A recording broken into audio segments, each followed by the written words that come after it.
Nachádzam sa na výstave umelej inteligencie a smart technológií v Číne a našiel som tu automatizované triediace linky, skenery a ďalšie riešenia pre logistiku a sklady.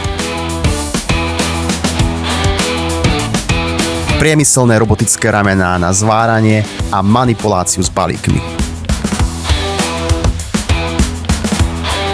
Autonómne vysokozdvižné vozíky a robotické vozíky, ktoré sa pohybujú po prevádzke úplne samostatne.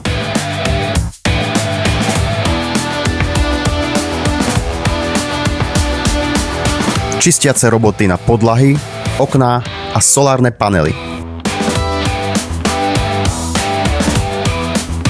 Robotické automaty na kávu a zmrzlinu. Inteligentné náramky a prstene.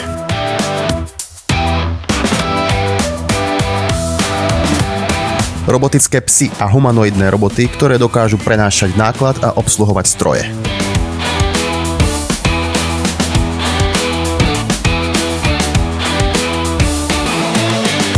Bezpilotné lietadlá a drony rôznych kategórií, od malých prieskumných až po veľkokapacitné nákladné a osobné vzdušné vozidlá. Systémy na detekciu a elimináciu dronov. Trojrozmerné holografické displeje a mnoho iného. Ak hľadáš nové produkty, dodávateľov, alebo sa chceš pozrieť na podobné výstavy v Číne, ozvi sa.